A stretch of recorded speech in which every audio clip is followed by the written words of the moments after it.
Hi guys, எல்லாருக்கும் வணக்கம். நான் தான் உங்கள் டிஎன்பிசி கைட் கேர்ள். இன்றைக்கி நம்ம சேனலில் என்ன பார்க்க போகிறோம் அப்படின்னா, தமிழ் கிளாஸ் பார்க்க போகிறோம். தமிழில் நம்ம சிலபஸ் வைஸ் பார்த்துட்டு போகலாம். கிளாஸ் வந்து இப்போ ஃபஸ்ட்டு இலக்கணம் பார்க்கணும். இலக்கணம் பார்ப்போம். இலக்கணத்துக்கு முன்னாடி தமிழ் மொழியோட சிறப்பு அப்படிங்கிறத பார்த்துக்கலாம். ஸோ நமக்கு இலக்கணம் படிக்கிறது கொஞ்சம் இன்ட்ரெஸ்ட்டாக இருக்கும். தமிழ் மொழியோட சிறப்பு அப்படிங்கிறத பார்த்தோம்னா, ஸோ ஃபஸ்ட்டு தமிழ் மொழியோட சிறப்பு பார்த்துட்டு அப்படியே கண்டினியூ பண்ணலாம் இலக்கணம் அப்படின்னு. இலக்கணம் அடுத்தது நிறைய பார்க்க போகிறோம். எல்லா கிளாஸும் பார்க்கலாம். ஸோ நீங்கள் வீடியோ ஃபுல்லாக பாருங்கள். பார்த்துட்டு இந்த பிடிஎஃப் வந்து டெலகிராம் சேனலில் கொடுக்குறோம். டவுன்லோட் பண்ணி ரீட் பண்ணுங்கள். இந்த வீடியோ ஃபுல்லாக பார்த்துட்டு பிடிஎஃப்பை வந்து ரீட் பண்ணுங்கள். ரீட் பண்ணாலே உங்களுக்கு மைண்டில் செட் ஆகிடும். ஸோ வாங்க கிளாஸ் போகலாம். இப்போ தமிழ்மொழியோட சிறப்பு அப்படிங்கிறத பார்க்க போகிறோம். தமிழ்மொழி அப்படிங்கிறது 6000 வருடம் வந்து பழமையானது அப்படின்னு சொல்கிறாங்க. தமிழ்மொழி எத்தனை வருஷத்துக்கு பழமையானது? 6000 வருடத்துக்கு பழமையானது சொல்கிறாங்க. இது ஒவ்வொரு கல்வெட்டுக்கள் அந்த மாதிரி இதில் பார்க்கும்போது 5000 வருட பழமையானது அந்த மாதிரிலாம் கொடுத்துருப்பாங்க. 7000 வருட பழமையானது அந்த மாதிரிலாம் இருக்கும். இது வந்து ஒரு தோராயமாக வந்து 6000 வருட பழமையானது அப்படின்னு சொல்லியிருக்காங்க. இது தஞ்சாவூரில் ஒரு கல்வெட்டில் தமிழ்மொழி வந்து 10,000 வருடம் வந்து பழமையானது அப்படின்னு சொல்லி குறிக்கப்பட்டிருக்கும். ஸோ தமிழ்மொழி வந்து ரொம்ப பழமையான மொழி, அது மட்டும் நல்லா தெரிஞ்சுக்கோங்க. அப்புறம் அது எல்லாருக்குமே தெரியும். அப்புறம் தமிழ்மொழியை எப்படிலாம் சொல்கிறாங்க அப்படின்னா, பழமையான மொழி, பண்பட்ட மொழி, தேனினும் இனியது, தமிழ் என்றால் எளிமை, தமிழ் என்றால் அழகு, தமிழ் என்றால் அமிர்தம், தமிழ் இனிமையான எளிமையான மொழியாக விளங்குது. எல்லாருக்குமே தமிழ் தெரியும். தமிழ் வந்து எளிமையான மொழி தான், இனிமையான மொழி. தமிழ் வந்து தேனை விட இனியதான். தமிழ் என்றால் அமிர்தம் போல் இருக்குமா அப்படிலாம் சொல்கிறாங்க. அப்புறம் எத்தனையோ மொழிகள் உலகில் தோன்றியுள்ளன. கால வெள்ளத்தை கடக்க முடியாமல் எத்தனையோ மொழிகள் அழிந்து விட்டன. கால வெள்ளத்தை கடக்க முடியாமல் எத்தனை மொழிகள் அழிந்து விட்டன அப்படின்னா, ஏன்னா அந்த அந்த மொழி பேசுகிற மக்கள் வந்து இல்லாமல் அழிஞ்சு போயிருப்பாங்க பார்த்தீங்களா. ஏதோ ஒரு சீற்றத்தினால அழிஞ்சு போயிருப்பாங்க. அதனால் அந்த மொழியும் அதுக்கப்புறம் பேசுறதுக்கு யாரும் இருந்திருக்க மாட்டாங்க. அப்படியே அந்த மொழி தெரியாமலே போயிருந்திருக்கும், அழிஞ்சு போயிருக்கும். அந்த தான் சொல்கிறாங்க. அப்புறம் உலகிலேயே பழமையான மொழிகள் அப்படின்னு பாராட்டப்படக்கூடிய மொழிகள் வந்து 6 மொழிகள் இருக்குது. என்னென்ன அப்படின்னு பார்த்தீங்கன்னா, லத்தீன், கிரேக்கம், எபிரேயம், சீனம், சமஸ்கிருதம், தமிழ் அப்படிங்கிற 6 மொழிகள் தான் மிக பழமையான மொழிகள். உலகிலேயே மிக பழமையான மொழிகள், பாராட்டப்படக்கூடிய மொழிகள். ஓகேங்களா. அதில் இப்போ லத்தீன், கிரேக்கம், எபிரேயம் அப்படிங்கிறது இன்றளவில் இல்லை. லத்தீன், கிரேக்கம், எபிரேயம் அப்படிங்கிறது இன்றளவில் வந்து இல்லை அந்த மொழிகள் வந்து. அப்புறம் சமஸ்கிருதம் அப்படிங்கிற மொழியும் பேச்சு வழக்கில் ரொம்ப குன்றிடுச்சு. ஓகேவா. இப்போ தமிழ் நம்ம பேசுகிறோம் இல்லையா, அது மாதிரி சமஸ்கிருதம் இப்போ யார் வந்து அவ்வளோவா பேசுகிறதில்ல. ஸோ வந்து அதோட வளர்ச்சி வந்து கம்மியாயிடுச்சு. ஓகேங்களா. 6 பழமையான மொழிகளில் இப்போ எஞ்சி இருப்பவை 2 அப்படின்னு சொன்னாங்க. ஒன்று தமிழ், மற்றொன்று சீன மொழி. இந்த 2 மொழி தான் இருக்குது. இப்போ அந்த உலகிலேயே பழமையான மொழி 6 மொழிகளில் இந்த 2 மொழி தான் இன்றளவில் இருக்குது. அதில் தமிழ் மொழி அழியாத மொழியாக இருக்குது அப்படின்னு சொல்லி சொல்கிறாங்க. சிதையாத மொழியாகவும் அன்று முதல் இன்று வரைக்கும் ஒரே நிலையில் உயிர்ப்புடன் வாழ்ந்து கொண்டிருக்கிறது அப்படின்னு சொல்கிறாங்க. தமிழ்மொழி அப்போ பாருங்கள், தமிழ்மொழி எவ்வளோ சிறப்பு மிக்கது அப்படின்னா, அந்த காலத்தில் இருந்தேவும் 6000 வருடம் முன்னாடி இருந்தேவும் நம்ம தமிழ்மொழி பேசியிருக்காங்க. அதே மாதிரி இன்றளவும் தமிழ்மொழி வந்து வாழ்ந்துட்டு இருக்குது. அதை தான் சொல்கிறாங்க. பார்த்தீங்களா. லத்தீன், கிரேக்கம், எபிரேயம் இதெல்லாம் வந்து அழிஞ்சு போயிடுச்சு. இப்போ சீன மொழியும் தமிழ் மொழியும் தான் இருக்குது. அதில் தமிழ் மொழி மிகச் சிறப்பான மொழி அப்படிங்கிறது சொல்லியிருக்காங்க. ஓகேவா. அப்புறம் தமிழ்மொழிக்கு நிறைய சிறப்பு பெயர்கள் இருக்குது. அது என்னென்னா, செந்தமிழ், பைந்தமிழ், அருந்தமிழ், நறுந்தமிழ், தீந்தமிழ், முத்தமிழ், ஓண்டமிழ், தண்டமிழ், வண்டமிழ், தெளிதமிழ், இன்றமிழ், தென்றமிழ், நற்றமிழ், தெய்வத்தமிழ், மூவாத்தமிழ், கன்னித்தமிழ் என பல சிறப்பு பெயர்களால் அழைக்கப்படுகிறது. தமிழ் அப்படிங்கிறதுக்கு இவ்வளவு சிறப்பு பெயர்கள் இருக்குது. அப்போ தமிழ்மொழி எவ்வளவு சிறப்புமிக்க மொழி என்று தெரிஞ்சுக்கணும். இப்போ ஆனால் எல்லோரும் இங்கிலீஷ் அந்த மாதிரி போயிட்டாங்க. தமிழ் ஆனால் நம்ம விட்டுறக்கூடாது. தமிழ் அலுவலக மொழியாக எப்போ அறிவிக்கப்பட்டுச்சு அப்படின்னா, ஜனவரி 14, 1958 வந்து அறிவிச்சிருக்காங்க. தமிழை அலுவலக மொழியாக அறிவிச்சிருக்காங்க ஜனவரி 14, 1958. இது தமிழை செம்மொழியாக எப்போ அறிவிச்சாங்கன்னா 2004. ஓகேங்களா. அடுத்து இலக்கணம் பார்க்கலாம். தமிழ்மொழியோட சிறப்பு என்னென்னு பார்த்தோம். தமிழ்மொழினா என்னென்னு பார்த்தோம், ரொம்ப பழமையான மொழி. அதை நிறைய சிறப்பித்து சொல்கிறாங்க. 6 மொழிகள் பழமையான மொழிகளில் தமிழும் சீன மொழியும் தான் இருக்குது. தமிழ்மொழி ரொம்ப அந்த காலத்தில் இருந்த மாதிரியும் இப்போவும் இருக்குது அப்படிங்கிறத சொல்கிறாங்க. தமிழ்மொழிக்கு நிறைய சிறப்பு பெயர்கள் இருக்கிறது. தமிழை அலுவலக மொழியாக எப்போ அறிவிச்சாங்கன்னா ஜனவரி 14, 1958. செம்மொழியாக எப்போ அறிவிச்சாங்கன்னா 2004 ஞாபகம் வச்சுக்கணும். அப்புறம் இலக்கணத்தில் ஸ்டார்ட் பண்ணலாம். அதுக்கு முன்னாடி அகத்தியம், தொல்காப்பியம், நன்னூல், இந்த 3 நூலை பற்றி நம்ம பார்த்துக்கணும். நம்ம எல்லோரும் தொல்காப்பியம் தான் மிக பழமையான நூல் அப்படின்னு சொல்லுவோம். ஆனால் அதுக்கு முன்னாடி அதை விட பழமையான நூல் வந்து அகத்தியம் தான். அகத்தியத்தின் அடிப்படையில் தான் தொல்காப்பியமே எழுதப்பட்டிருக்கோம் அப்படின்னு சொல்லுவாங்க. ஸோ ஃபஸ்ட் என்னன்னு பார்த்துடலாம். அகத்தியத்தை இயற்றியவர் யாருன்னா அகத்தியர். அகத்தியர் இயற்றியதனால தான் அகத்தியம் அப்படின்னு சொல்லி பேர் சொல்கிறாங்க. அந்த நூலுக்கு வந்து அகத்தியம் சொல்கிறாங்க. அகத்தியர் வந்து காலத்தால் தொல்காப்பியருக்கு மூத்தவர் என கருதப்படுகிறதுன்னு சொல்கிறாங்களா. அகத்தியத்தை வச்சு தான் தொல்காப்பியமே அதன் அடிப்படையில் தான் எழுதப்பட்டுச்சு அப்படின்னு கூட சொல்லுவாங்க. அப்புறம் அகத்தியரின் மாணவரே தொல்காப்பியர் அப்படின்னு சொல்கிறாங்க. அகத்தியரோட மாணவர் தான் தொல்காப்பியர் அப்படி இருந்திருக்கும் அப்படிங்கிற மாதிரி கருதப்படுது. ஓகேவா. அதுக்கப்புறம் தொல்காப்பியத்துக்கு மூல நூல் அகத்தியம் இந்த சொல்லியிருக்காங்களா. தொல்காப்பியத்திற்கு மூல நூல் தான் அகத்தியம். அதாவது அகத்தியத்தை வச்சு தான் தொல்காப்பியம் எழுதுகிறோம். அதை எழுதுகிற மாதிரி அப்படின்னு சொல்லி சொல்கிறாங்க. அடுத்து அகத்தியம் அப்படிங்கிற நூல் வந்து முழுமையாக நமக்கு வந்து கிடைக்கல. அகத்தியம் ரொம்ப நல்ல நூல், இலக்கண நூலில் அந்த நூல் வந்து முழுமையாக நமக்கு கிடைக்கல. ஓகேங்களா. அடுத்து நூலில் 12,000 சூத்திரங்கள் இருந்ததாக கருதப்படுது. இந்த அறிஞர்கள்லாம் வந்து சொல்கிறாங்க 12,000 சூத்திரங்கள் இருந்திருக்கு அப்படின்னு சொல்லி. ஓகேவா. அகத்தியம்னா என்ன? அகத்தியத்தை இயற்றவர் யார்? அகத்தியர். அவர் இயற்றியனால தான் அகத்தியம் அப்படிங்கிறது பேர் வந்துச்சு. அகத்தியர் தொல்காப்பியருக்கு மூத்தவர். அப்புறம் அகத்தியரின் மாணவர் தான் தொல்காப்பியர் அப்படின்னு சொல்கிறாங்க. அப்புறம் தொல்காப்பியத்திற்கு மூல நூல் தான் அகத்தியம் அப்படின்னு கருதப்படுது. இந்த நூல் அகத்தியம் அப்படிங்கிற நூல் முழுமையாக கிடைக்கல. அதில் எவ்வளோ சூத்திரங்கள் இருந்துச்சுன்னா 12,000 சூத்திரங்கள் இருந்ததாக கருதப்படுது. ஓகேவா. அடுத்து தொல்காப்பியம் பார்க்கலாம். நமக்கு கிடைத்த தமிழ் நூல்களில் காலத்தால் பழமையான முதல் இலக்கண நூல் தொல்காப்பியம். இது எல்லாருக்குமே தெரியும். பழமையான நூல், முதல் இலக்கண நூல் அப்படிங்கிறது. ஓகேங்களா. அப்படியே இதோட ஆசிரியர் வந்து தொல்காப்பியர். இது 3 அதிகாரங்களை வந்து கொண்டிருக்கு. என்னென்னா எழுத்து, சொல், பொருள் அப்படின்னு 3 அதிகாரங்களை வந்து கொண்டது. இந்த ஒவ்வொரு அதிகாரத்துலேயுமே மொத்தம் 29 இயல்கள் இருக்குது. ஒவ்வொரு அதிகாரத்துலேயும் 9 இயல்களாக, அப்போ 3 அதிகாரமாக 3 அதிகாரத்துலேயும் 9 இயல்களாக இருக்குது. மொத்தம் 27 இயல்கள் வந்து இருக்குது அப்படின்னு சொல்கிறாங்க. தொல்காப்பியத்திற்கு வந்து நிறைய பேர் உரை எழுதியிருக்காங்க. அவங்களில் பழமையான உரையாசிரியர்கள் யார் யார் அப்படின்னா இளம்பூரணார், நச்சினார்க்கினியர், கல்லாடனார், சேனாவரையர், தெய்வச்சிலையார், பேராசிரியர் ஆகியோர் ஆவர். இவங்களாம் தொல்காப்பியத்திற்கு வந்து உரை எழுதியிருக்காங்க. ஓகேங்களா. அப்புறம் தொல்காப்பியத்தில் பல அறிவியல் கருத்துக்கள் இடம்பெற்றுள்ளன. குறிப்பாக பிறப்பியலில் எழுத்துக்கள் பிறக்கும் இடங்களை உடற்கூற்றியல் அடிப்படையில் விளக்கியிருப்பதை அயல்நாட்டு அறிஞர்களும் வியந்து போற்றுகின்றனர். இது தமிழர்களின் அறிவாற்றலுக்கு சிறந்த சான்றாகும் என்று சொல்லலாம். அதாவது அடுத்து நம்ம பார்ப்போம் எழுத்து எங்கெங்கேருந்து பிறக்குது அப்படிலாம் பார்ப்போம் இல்லையா.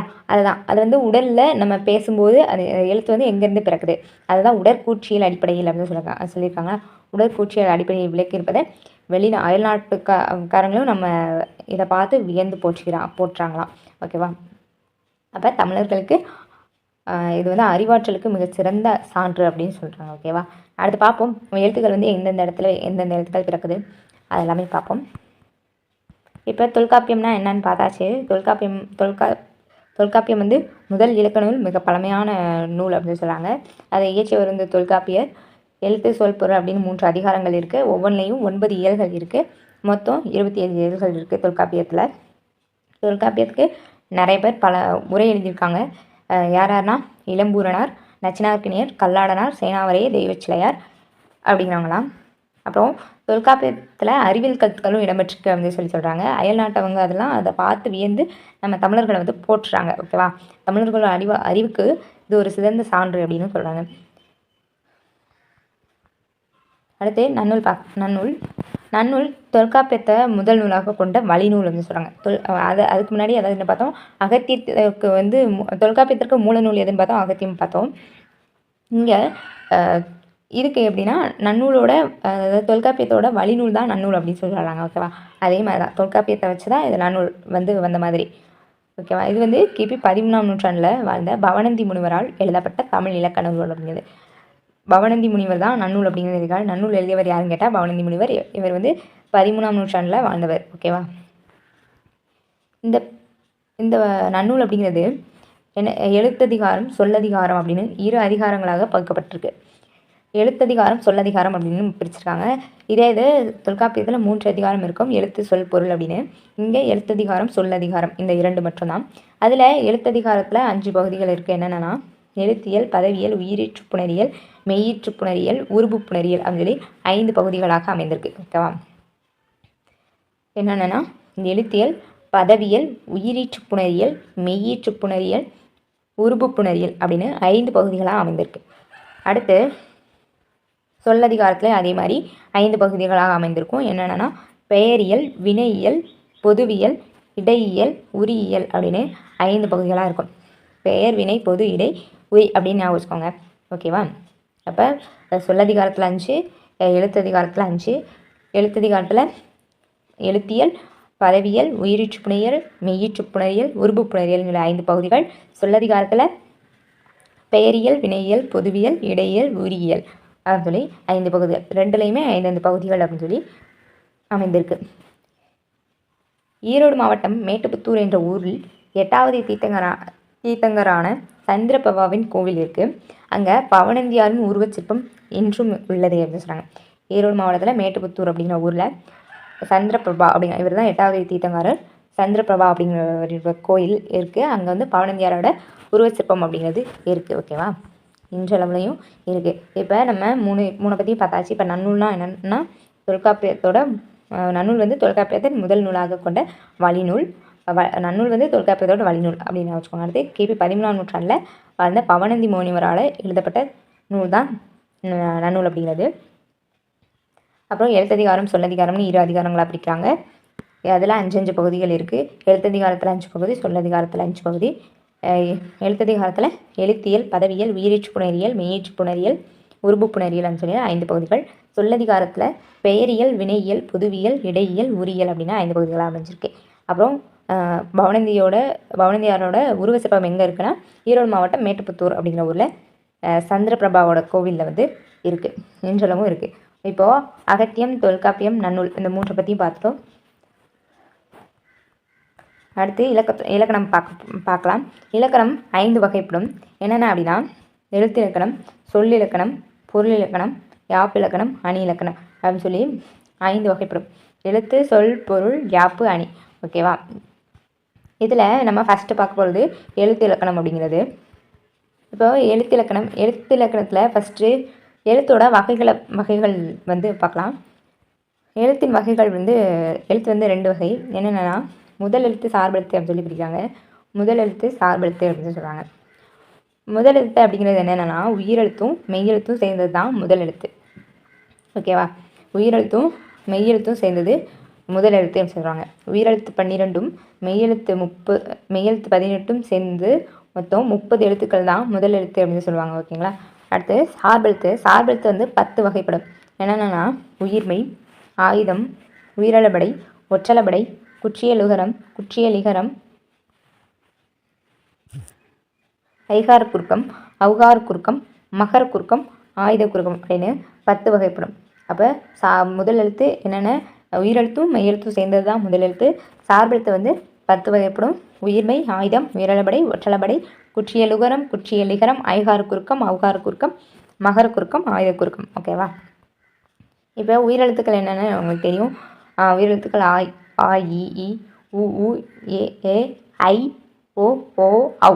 உயிரெழுத்துக்கள் 12, மெய்யெழுத்துக்கள் 18, இங்கு அப்படின்னு 18. இந்த 2மே சேர்ந்தது தான் முதல் எழுத்துக்கள். உயிரெழுத்துக்கள் 12, மெய்யெழுத்துக்கள் 18. இது 2 சேர்ந்தது 30 எழுத்துக்கள் முதல் எழுத்துக்கள். ஓகேவா, அப்புறம் உயிர்மெய் எழுத்துக்கள் இதன் அடிப்படையில் தான் உருவாகுது. உயிரெழுத்துக்களும் மெய்யெழுத்துக்களும் இணைந்து உயிர்மெய் எழுத்துக்கள் உருவாகுது. உயிர்மெய் எழுத்துக்கள் மொத்தம் எத்தனைனா 216. ஓகேவா, காக்கா கேக்கின்னு படிக்கும்ல அது.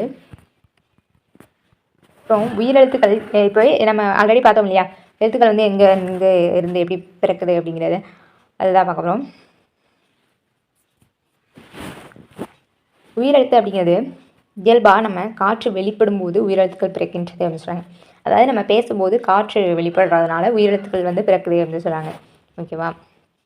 காற்று வெளிப்படும் போது பிறக்குது. இயல்பாக காற்று வெளிப்படும் போது வந்து உயிரெழுத்துக்கள் பிறக்குது. உயிரெழுத்துக்களை குறில் நெடில் அப்படின்னு சொல்லி பிரிப்பாங்க.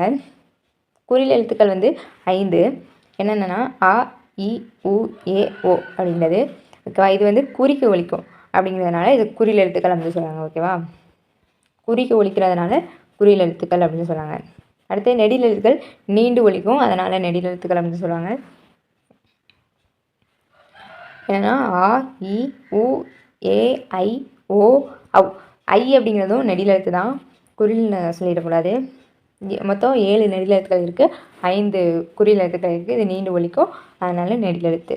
ஓகேவா? அப்போ உயிரெழுத்துக்கள் மொத்தம் 12. 12ல் 12ம் எதன் மூலமாக வெளிப்படுதுன்னா இயல்பாக நம்ம காற்று வெளிப்படும் போது உயிரெழுத்துக்கள் வந்து பிறக்குது. குறில் எழுத்துக்கள் 5, நெடில் எழுத்துக்கள் 7. குறிக்கு ஒலிக்கிறனால அது குறில் எழுத்து, நீண்டு ஒலிக்கிறனால நெடில் எழுத்து. ஓகேவா? உயிரெழுத்துக்கள் நான் பார்த்தாச்சா? அடுத்து மெய்யெழுத்துக்கள் அப்படிங்கிறது மெயினான உடம்புன்னு அர்த்தம். மெயினாக உடம்பு அப்படின்னு சொல்லி அர்த்தம். ஓகேவா? இதன்படி மெய்யெழுத்துக்கள் வந்து உடல்ல இருந்து நமக்கு பிறக்கும். உடலில் எந்தெந்த பகுதியின் மூலமாக பிறக்குன்னு பார்க்கலாம். உடலின் அதிர்வு இயக்கத்தின் வழியாக தோன்றும் அப்படின்னு சொன்னாங்களா. மெய்யெழுத்துக்கள் வந்து உடலோட அதிர்வு இயக்கத்தின் வழியாக தோன்றுது அப்படின்னு சொன்னாங்க. மெய்யெழுத்துக்களை இப்படி பிரிப்பாங்க என்னென்னு வல்லினம், மெல்லினம், இடையினம் அப்படின்னு சொல்லி பிரிக்கிறாங்க. வல்லினம் அப்படிங்கிறது இக்கு, இச்சு, இட்டு, இத்து, இப்பு, எரு, கசட தபர அப்படின்னு சொல்லிக்கலாம். மெய்யெழுத்துக்களை சாட்டா கசட தபர அப்படின்னு சொல்லிக்குவாங்க. மெல்லினம் நெஞ்சன நமன அப்படின்னு சொல்லலாம். இடையினத்தை எரள வளர அப்படின்னு சொல்லிக்கலாம். ஓகேவா? வல்லினம் 6, மெல்லினம் 6, இடையினம் 6, மொத்தம் 18 மெய்யெழுத்துக்களை வந்து இப்படி பிடிக்கிறாங்க. ஓகேவா? வல்லினம், மெல்லினம், மெல்லினம் எல்லாத்துலேயுமே 6 எழுத்துக்கள் இருக்கும், மொத்தம் 18 எழுத்துக்கள். ஓகேவா? இப்போ மெய்யெழுத்துக்கள்னால் 3 பிரிவாக பிரிக்கும். வல்லினம், மெல்லினம், மெல்லினம் அப்படிங்கிறது பார்த்தாச்சு. அடுத்து உயிர்மெய் எழுத்துக்கள் வந்து உயிரும் மெய்யும் சேர்ந்து உருவாகிறது தான் உயிர்மெய் எழுத்து. இப்போ உயிரெழுத்துக்கள் 12, மெய்யெழுத்துக்கள் 18 இணைந்து உயிர்மெய் எழுத்துக்கள் எத்தனை வருது? 216 எழுத்துக்கள் வந்து உருவாகுது. ஓகேவா? உயிரெழுத்துக்கள் மெய்யெழுத்துக்களையும் பெருக்கினாலே நமக்கு உயிர்மெய் எழுத்துக்கள் எத்தனைன்னு தெரிஞ்சோம். இப்போ 12 × 18 வந்து என்ன வரும்? 216 வரும். ஓகேவா? உயிரெழுத்துக்களையும் மெய்யெழுத்துக்களையும் பெருக்கினாலே உயிர்மெய் எழுத்துக்களோட எண்ணிக்கை வந்து கிடச்சிடும். ஓகேவா? அப்புறம் உயிர்மெய் எழுத்துக்கள் எப்படி உருவாகணும்னு தெரியும் இல்லையா? இக்கு ப்ளஸ் ஆ கா அப்படின்னு உருவாகும். இக்கு ப்ளஸ் ஆ கா அப்படின்னு உருவாகும். இக்கு ப்ளஸ் இ கி அப்படின்னு உருவாகும். இக்கு ப்ளஸ் இ கி அப்படின்னு உருவாகும். ஓகேவா? இப்படி தான் உயிர்மெய் எழுத்துக்கள் வந்து உருவாகுது. உயிர்மெய் எழுத்துக்களையும் உயிர்மெய் குறில், உயிர்மெய் நெடில் அப்படின்னு பிரிக்காங்க. எப்படின்னா உயிர்குறில் எழுத்துக்கள் இருக்கு இல்லையா, இந்த எழுத்து, அதுவும் மெய்யெழுத்துக்கள் இணைந்து உருவாகிறது உயிர்மெய் குறில். ஓகேவா? உயிர்குறில் எழுத்துக்கள் அதாவது நம்ம உயிரெழுத்துக்களில் 5 எழுத்து குறில் எழுத்து இருக்கா, அந்த 5 எழுத்தும் மெய்யெழுத்துக்கள் 18 இதோடு இணைந்து உருவாகிற எழுத்துக்கள் வந்து உயிர்மெய் குறில் அப்படின்னு சொல்கிறாங்க. ஓகேவா? அடுத்து உயிர் நெடில் எழுத்துக்கள் 7 இருக்குது இல்லையா, அதில் அந்த 7 எழுத்துக்களும் மெய்யெழுத்துக்களும் இணைந்து உருவாகிறது வந்து உயிர்மெய் நெடில் அப்படின்னு சொல்கிறாங்க. ஓகேவா? அவ்வளோதான். இப்போ உயிர்மெய்னா என்னென்னு பார்த்துட்டோம். உயிரெழுத்துக்களும் மெய்யெழுத்துக்களும் இணைந்து உருவாகிறது உயிர்மெய் எழுத்துக்கள் எப்படி உருவாகுன்னு தெரியும். அடுத்து உயிர்மெய் குரில், உயிர்மெய் நெடில்னு பிரிக்கிறோம். உயிர்குறில் எழுத்துக்கள் சேர்ந்து உருவாகுற மெய்யெழுத்துக்களோடு இணைந்து உருவாகிறது வந்து உயிர்மெய் குரல். உயிர் நெடில் எழுத்துக்கள் மெய்யெழுத்துக்களோடு இணைந்து உருவாது உயிர்மெய் நெடில். ஓகேவா?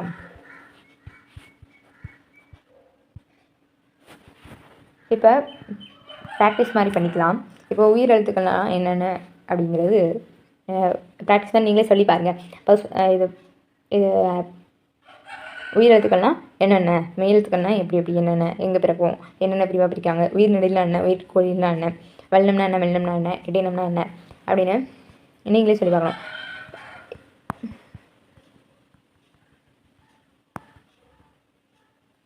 இப்போ ப்ராக்டிஸ் மாதிரி பண்ணிக்கலாம்.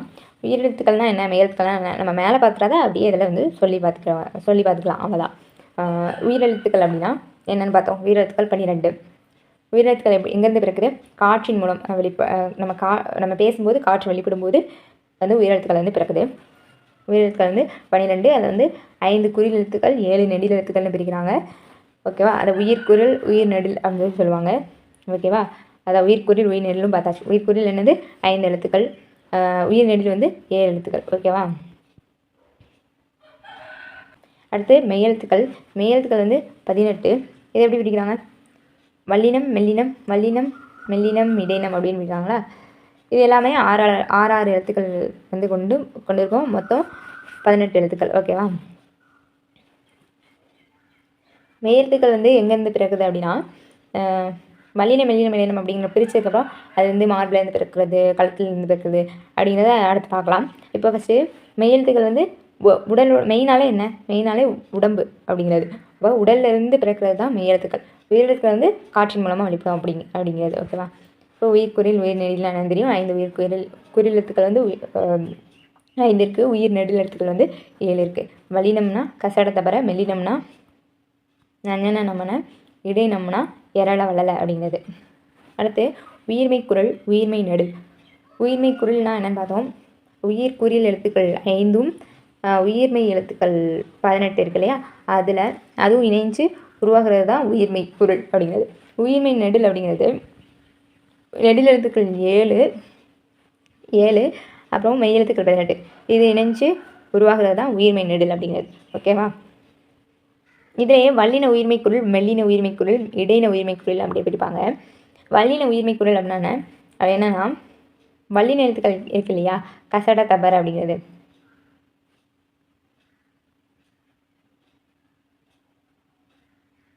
இந்த எழுத்துக்கள் உயிர்மை குறிலோட இணைந்து குறில் எழுத்துக்கள் 5 சொன்னோம் இல்லையா? உயிர் எழுத்துக்களில் இந்த 5ஓட இந்த எழுத்துக்கள் இணைஞ்சு உருவாகிறது தான் வல்லின உயிர்மை குரல் அப்படின்னு சொல்லுவாங்க. இது உயிர்மை நெடில் அப்படிங்கிறது வரும். நெடில் வந்தால் அந்த உயிர் எழுத்துக்களில் 7 நெடில் எழுத்துக்கள் இருக்கு இல்லையா? இதுவும் இணைஞ்சா உயிர்மை நெடில் அப்படிங்கிறது வந்துடும். வல்லின உயிர்மை குரல்னால் கசட தபரவும் அந்த 5 உயிரெழுத்துக்களும் சேர்ன்றது தான் வல்லின உயிர்மை குரல். நெடில்னால் அதே மாதிரி 7 உயிரெழுத்துக்களும் 7 உயிர் நெடில் எழுத்துக்கள் இருக்கு இல்லையா? அதுவும் வல்லின உயிர்மை குரலும் வல்லின எழுத்துக்களும் சேர்ந்து உருவாகிறது வல்லின உயிர்மை நெடில் அப்படிங்கிறது. ஓகேவா? அப்புறம் மெல்லின உயிர்மை குரல்னாலும் அப்படி தான், இடையின உயிர்மை குரல்னாலும் அப்படி தான். மெல்லினம்னா என்ன? மெல்லின எழுத்துக்கள் என்னென்ன? நெஞ்சன நமன அப்படிங்கிறது.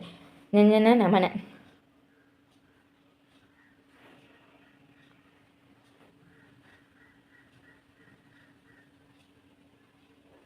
நெஞ்சன இருக்கு இல்லையா? இந்த எழுத்துக்களும் 5 குறில் எழுத்துக்களும் இணைந்து உருவாகிறது மெல்லின உயிர்மை குரல். இதே நெடில் எழுத்துக்கள் 7 எழுத்துக்கள் இருக்கு இல்லையா? அது இதோட இணைஞ்சிருச்சுன்னா அது வந்து மெல்லின உயிர்மை நெடில் அப்படின்னு சொல்லுவாங்க. ஓகேவா? அதே மாதிரி இடையின உயிர்மை குரலுக்கும் அதே மாதிரி தான். இடையின எழுத்துக்கள் எரள வளல இருக்கு இல்லையா? எரள வளல அப்படிங்கிறதுல 5 குறில் எழுத்துக்களும் இதோட இணைஞ்சா அது இடையின உயிர்மை குரல் அப்படிங்கிறது. இதே நெடில் எழுத்துக்கள் இதோட இணைஞ்சா அது வந்து இடையின உயிர்மை நெடில் அப்படின்னு சொல்லுவாங்க. ஓகேவா? ஓகே, இப்போ ப்ராக்டிஸ் மாதிரி பண்ணியாச்சு. இதை நீங்களே சொல்லி பாருங்கள். மேலே பார்த்ததை அப்படியே நீங்கள் மைண்டில் சொல்லி பாருங்கள். ஓகேவா? அடுத்து ஆயுத எழுத்து அப்படிங்கிறது. ஆயுத எழுத்துக்கு என்னென்ன பேர்லாம் இருக்குது அப்படின்னா முப்புள்ளி, முப்பார்புள்ளி, முற்றாயுதம், அக்கேனம், ஆயுதம், தனிநிலை, கேடயம் அப்படின்லாம் சொல்கிறாங்க. ஞாபகம் வச்சுக்கணும் இந்த பேர்களெல்லாம். முப்புள்ளி, முப்பார்புள்ளி, முற்றாயுதம், அக்கேனம், ஆயுதம், தனிநிலை, கேடயம் அப்படின்னு சொல்லி வழங்கப்படுது. ஆயுத எழுத்தோட வேறு பெயர்கள் என்னென்னு ஞாபகம் வச்சுக்கோங்க. முப்புள்ளி, முப்பார்புள்ளி, முற்றாயுதம், அக்கேனம், ஆயுதம், தனிநிலை, கேடயம் அப்படின்னு. அடுத்து ஆயுத எழுத்து சொல்லின் இடையில் மட்டும்தான் வரும். தனித்தும் வராது, சொல்லோட முதல்ல வராது, கடைசிலையும் வராது, இடையில் மட்டும்தான் வரும் அப்படின்னு சொல்கிறாங்க. ஓகேவா?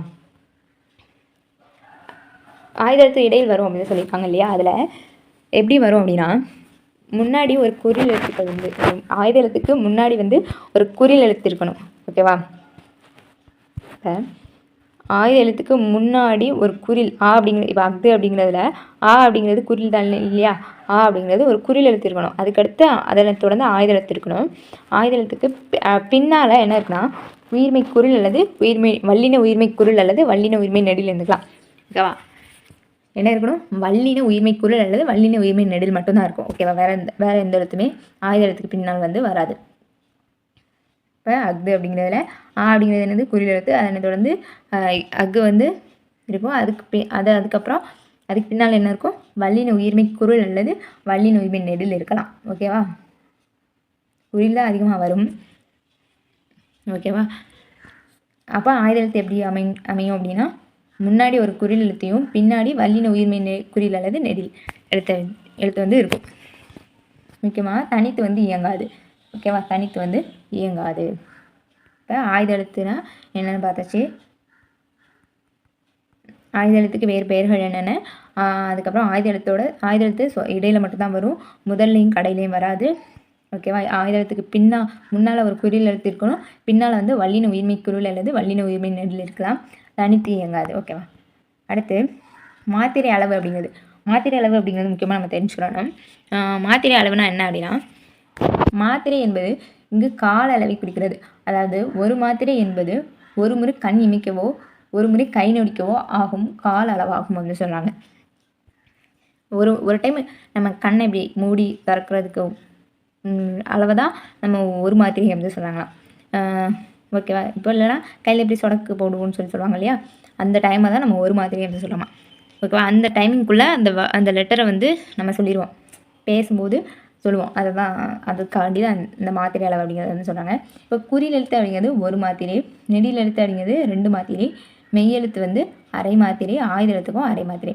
இப்போ குறில் எழுத்து குறிக்கு ஒலிக்கும் இல்லையா, அதனால் அது ஒரு மாத்திரை.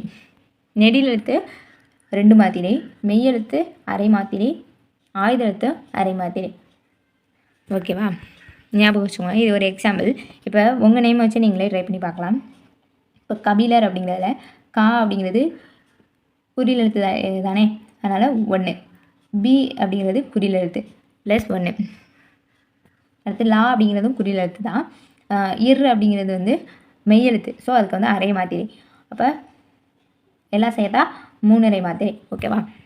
இதே உங்கள் நேமுக்கும் நீங்கள் ட்ரை பண்ணி போட்டு பாருங்கள், எப்படி எவ்வளோ மாத்திரை வருது உங்கள் நேமுக்கு அப்படின்னு சொல்லி.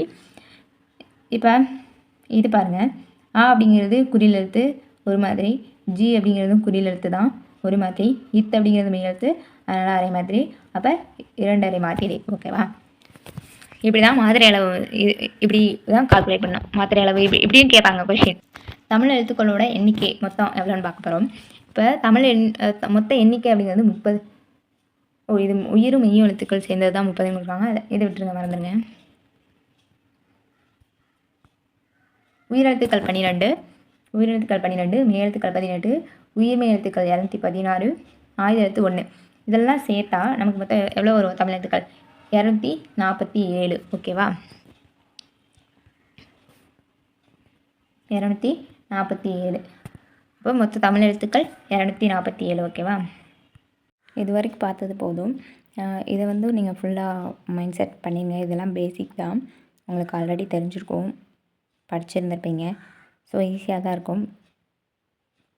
படிச்சுட்டு டெலகிராமில் பிடிஎஃப் இருக்கும், டவுன்லோட் பண்ணி படிச்சுக்கோங்க. அடுத்து இதோட கண்டினியூட்டி வந்து அடுத்த கிளாஸில் பார்க்கலாம். இப்போ பேசிக் தான் பார்த்துருக்கோம், ஸோ டோன்ட் வெரி. அப்புறம் அடுத்த கிளாஸில் டெப்த்தாகவே பார்க்கலாம். அடுத்தடுத்து இலக்கணம் ஃபுல்லாகவே நம்ம முடிக்க போகிறோம். So thank you so much. Thanks for வாட்சிங். லைக் பண்ணுங்கள், ஷேர் பண்ணுங்கள், கமெண்ட் பண்ணுங்கள், சப்ஸ்கிரைப் பண்ணிக்கோங்க. பாய்.